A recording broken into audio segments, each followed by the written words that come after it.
Hello मित्रों, कैसे हो। आपका स्वागत है आपका यूट्यूब चैनल ZSTC पर। मैं शैलेंद्र विजय आज आपके लिए आगामी एग्ज़ाम SSC GD में मैथ्स के कुछ महत्वपूर्ण प्रश्न जो पूछे जाने की संभावना प्रबल है उसके साथ उपस्थित हुए हैं। तो आइए मेरे साथ गणित की यात्रा प्रारंभ करें। आज का पहला सेशन प्रारंभ करते हैं। ये रहा आपके लिए पहला क्वेश्चन। क्वेश्चंस क्या है? क्वेश्चंस कह रहा है 9 पूर्णांकों का औसत 11 है, परंतु गणना करते समय भूलवश 23 के जगह पर 32 को लिख दिया गया है। उचित संशोधन करने के बाद नया औसत क्या होगा? क्वेश्चन समझ में आ गया? अब देखिए, ऐसे प्रश्नों के लिए कुछ नहीं करना है। जो आपका प्रीवियस औसत दिया गया है उसको एज इट इज रहने दीजिए और अब संशोधन कीजिए। क्या कीजिए? संशोधन। क्या था? 23 को डालना था जो नहीं डाला गया था। क्या डाल दिया था? 32 को। तो अतः 32 को निकाल दीजिए। जो डाला गया था उसको निकाल दीजिए, जो नहीं डाला गया उसको डाल दीजिए। आप इसको कैलकुलेट कर दीजिए। कैलकुलेट करने के बाद आप देख रहे हैं कि इसका डिफरेंस -9 आ गया है। अतः अब आप कुछ नहीं कीजिए। कितनी संख्या थी? 9 संख्या थी। अतः आप इसको 9 से डिवाइड कर दीजिए। रिजल्ट -1 आया। जो रिजल्ट आएगा उसको एवरेज के साथ आप लिंक कर दीजिएगा। एवरेज में -1 आया, एवरेज में आप -1 कर दीजिए। आपका नया औसत क्या हो गया? 10 हो गया। Any problem? कहीं पर कोई दिक्कत? अगले क्वेश्चन के लिए अगला क्वेश्चन कह रहा है 2 कारों की गति का अनुपात 5:4 है। समान दूरी तय करने में उनके द्वारा लगे समय का अनुपात ज्ञात करें। तो देखिए क्या है क्वेश्चन नंबर 2।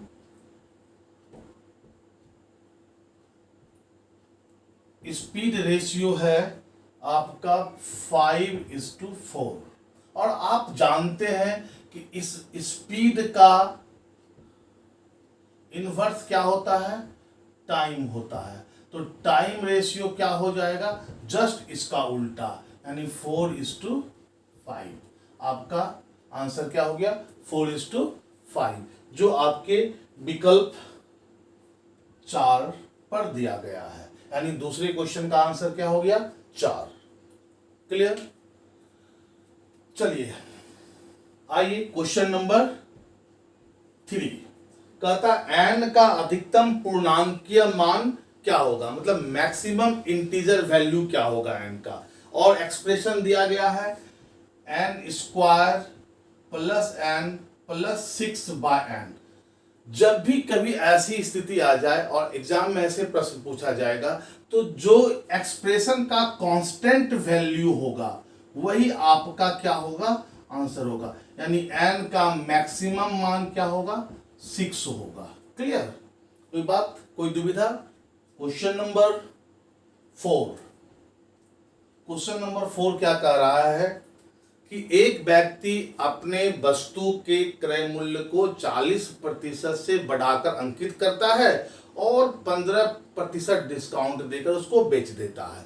तो अब अगर समझिए कि अगर आपका कॉस्ट प्राइस 100 रुपया है तो मार्क प्राइस क्या हो जाएगा? 140 रुपया और डिस्काउंट आपका कितना है? 15%। इसका मतलब सेलिंग प्राइस क्या हो गया? 140 का 85%। और जब इसको आप सॉल्व करेंगे तो यहाँ 7, ये 5, ये 17 और ये हो गया 119। अब देखिए कॉस्ट प्राइस आपका 100 है और सेलिंग प्राइस आपका 119 है, तो गेन क्या हो गया आपका? 19%। Okay, any problem? Very good. Question number 5 क्या कह रहा है? ध्यान से सुनिए। कहता है 12 मीटर लंबे, 8 मीटर चौड़े और 9 मीटर ऊंचे किसी कमरे में रखने योग्य सबसे लंबे खंबे की लंबाई कितनी हो सकती है। सीधा सा मतलब है कि वो आपको कमरे का विकर्ण पूछ रहा है। वही विकर्ण जो है वो मैक्सिमम लेंथ है जहां पर कि वो खंबे को फिट किया जा सकता है। तो क्या मतलब हो गया, डायगोनल निकालना है कमरे का, कैसे निकलता है भाई, तो आप जानते हैं कि √L² plus B² plus H² होता है, और लेंथ दिया हुआ है 12, ब्रेथ दिया हुआ है 8 और हाइट दिया हुआ है 9। इसको सॉल्व कर दीजिए तो क्या हो गया, 144 प्लस 64 प्लस 81, देयरफॉर 982 यानी 289। स्क्वायर रूट क्या हो गया, 17 मीटर। अतः ये 17 मीटर क्या हुआ, खंभे की सर्वाधिक लंबाई हो गई। क्लियर, कहीं पर कोई दिक्कत नहीं। चलिए क्वेश्चन नंबर 6 क्या कह रहा है, ध्यान से सुनिएगा कि 200 मीटर लंबी एक ट्रेन 36 किलोमीटर प्रति घंटा की गति से चलकर एक पुल को पार करने में 55 सेकंड लेती है। मतलब देखो ये एक ट्रेन है जो इसकी लंबाई है 200 मीटर, ठीक है, और क्या करता है कि इसकी स्पीड है 36 किलोमीटर प्रति घंटा, बिल्कुल। और क्या करता है कि एक पुल है, एक ये क्या है, पुल है, इसको क्रॉस करने में टोटल टाइम क्या लगाता है, वो 55 सेकंड लगाता है। तो कह रहा है पुल की लेंथ क्या होगा। अब देखिए डिस्टेंस यहां क्या हो जाएगा, डिस्टेंस होगा ट्रेन की लंबाई प्लस ब्रिज की लंबाई, ठीक है।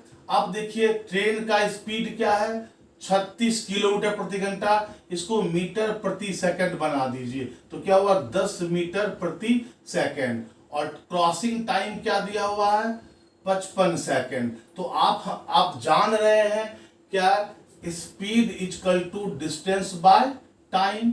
तो बताइए स्पीड क्या है, 10 मीटर प्रति सेकंड। अब देखिए ये 200 प्लस BL यानी ब्रिज का लेंथ बाय 55, तो BL क्या हो गया, 550 माइनस 200 यानी 350 मीटर। क्लियर, आप इसको ऐसे भी बना सकते थे, speed into time equal to distance. Speed है 36 किलोमीटर प्रति घंटा, इसको बना दिए मीटर प्रति सेकंड, और टाइम दिया हुआ है 55 सेकंड, डिस्टेंस निकल गया। तो आप देखिए आपका डिस्टेंस क्या हो गया है, डिस्टेंस हो गया 5 मीटर। तो ब्रिज लेंथ क्या हो जाएगा, जो टोटल डिस्टेंस है उसमें आप ट्रेन की लंबाई को माइनस कर दीजिए, जो आप डिस्टेंस बचेगा वो डिस्टेंस ब्रिज के लेंथ को दर्शाएगा। एनी प्रॉब्लम कहीं पर भी। चलिए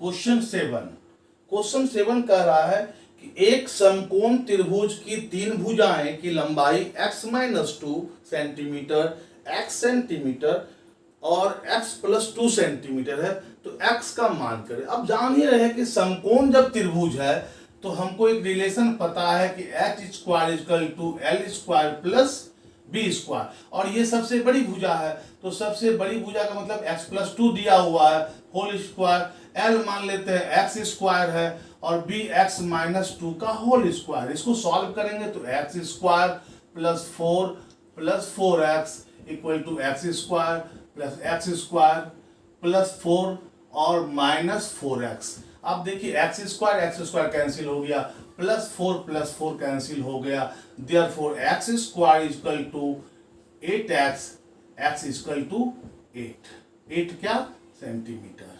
क्लियर। नंबर 8 का डिस्कशन कर रहे हैं। क्या कह रहा है, जॉन एक धनराशि 10% वार्षिक साधारण ब्याज की दर से निवेश करता है और 4 वर्षों के बाद वह राशि ब्याज सहित 770 रुपया हो जाती है, यानी मिश्रधन हो जाती है।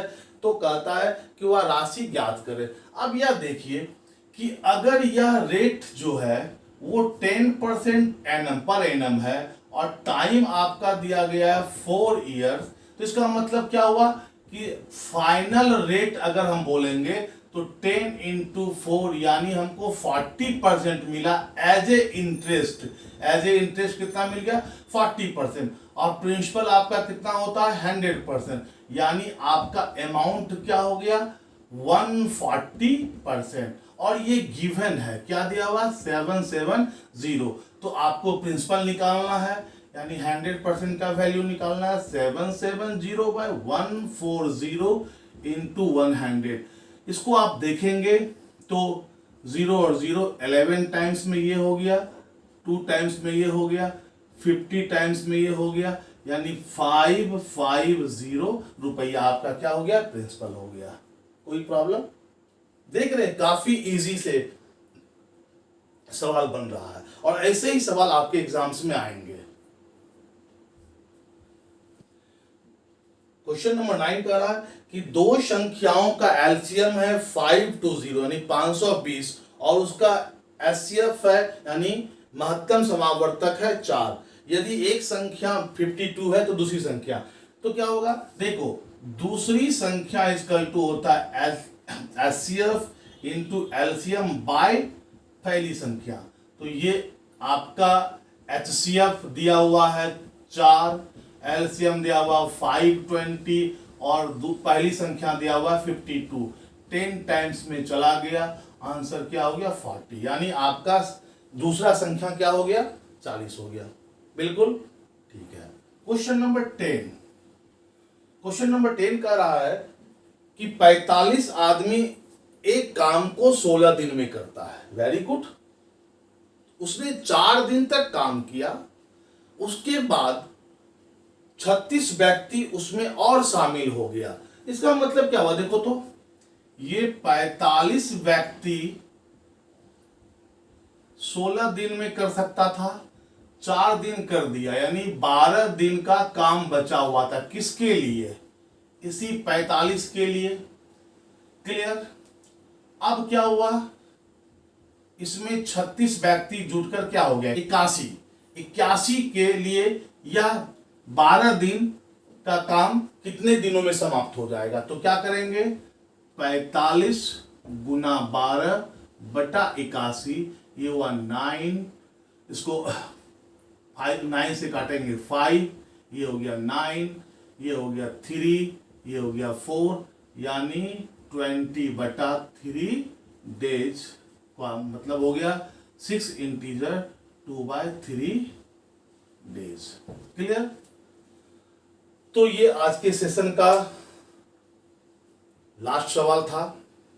आशा करते हैं कि ये 10 सवाल जो आपके सामने आज पहले सेशन में लाए हैं इसको आप समझ गए होंगे। एक बार फिर से इस वीडियो को प्रारंभ से देखेंगे और इस पर अपना प्रैक्टिस करेंगे। आशा करते हैं कि आप बहुत मेहनत कर रहे होंगे और करना भी चाहिए, क्योंकि बहुत हो गई तैयारी, अब लेकर रहेंगे नौकरी सरकारी। बात समझ में आ रही? फिर से बोलेंगे, बहुत हो गई तैयारी, अब लेकर रहेंगे नौकरी सरकारी। इसी शपथ के साथ आप सभी मित्र मेरे साथ गणित की यात्रा प्रारंभ करें। मैं आपको प्रॉमिस करता हूं कि जब आप एग्जाम हॉल में जाएंगे तो आप एग्जाम्स में पूछे गए सारे प्रश्न का उत्तर आप अंडर टाइमिंग देकर आएंगे। ये मेरा आपके साथ प्रॉमिस है। केवल आप मेरे वीडियो के साथ बने रहें। जो व्यक्ति, जो स्टूडेंट, जो मित्र, जो बच्चे आज पहली बार मेरे वीडियो को देख रहे हैं वो मेरे चैनल को सब्सक्राइब कर लें, लाइक बटन को दाबें और बेल बटन को भी दबाएं ताकि आपको अगले वीडियो का नोटिफिकेशन मिल सके। धन्यवाद।